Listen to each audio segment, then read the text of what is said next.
A lot of people think really that innovation or a co-creation is about taking smart people, you put them in a room, you give them sticky notes, and yay, magic happens. Not quite true, it doesn't work that way. You have a lot of post-its at the end, but might not necessarily be a good outcome necessarily. Hey Daria, how are you doing? Hi, how's it going? I'm doing great. Thanks for joining me today. Absolutely.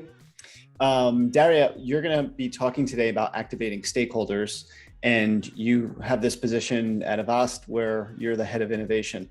And what I've noticed is that in the innovation space, we want people to come and bring their big and bold and best ideas. And as much as I've tried to invite those people to bring that that bold thinking, I've noticed that if I don't give them the prompts and allow them to do that, they stay very safe. They stick with the people that they know.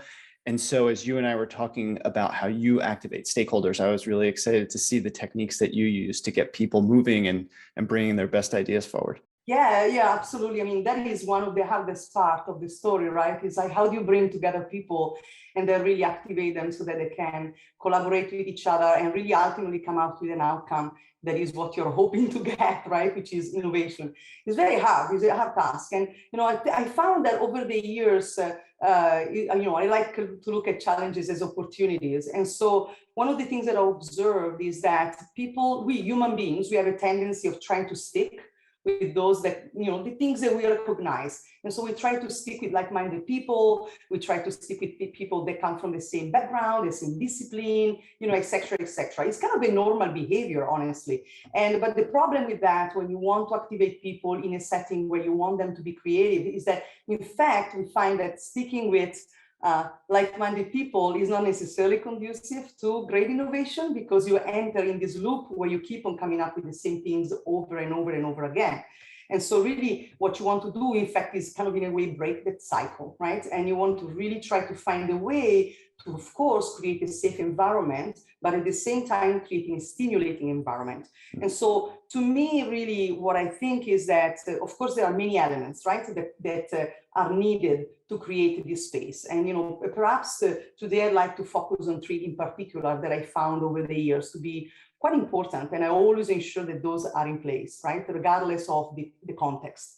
And so the three steps that I usually ensure that I take into account are: first, carefully select the participants. Who you select makes a huge difference in the outcome. The second one is really to be very deliberate and utilize the design language to scaffold the experience, right?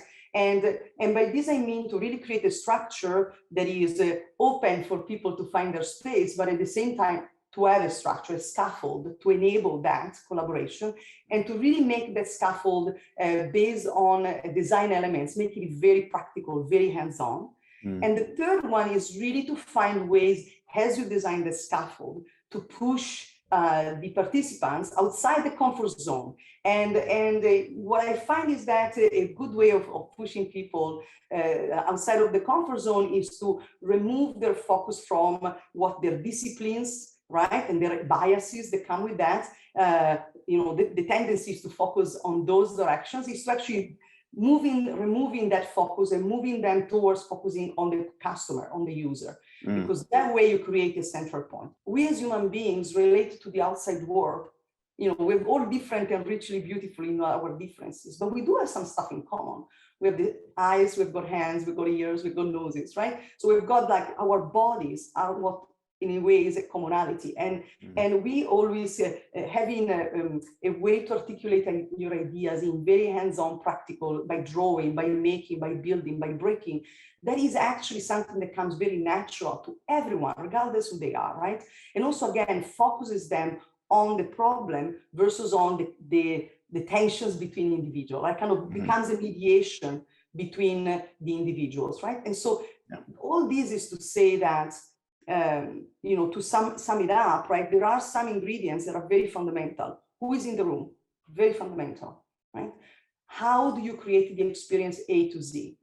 Fundamental. And will you create your experience in a way that you focus all those individuals towards one common goal that has nothing to do with what is their comfort, but it's got to do with what is the right thing to do in the moment, right? Yeah. Which is, in my opinion, the end user, the end customers that you want to serve with your work. So Yeah. this is kind of a bit of a summary of an example. Well, these are great. I'm sure that it sounds like you get a lot of good participation and you've managed to figure out a good recipe for activating folks, which is the whole point of getting the group together. So thanks for sharing these tips. These have been great.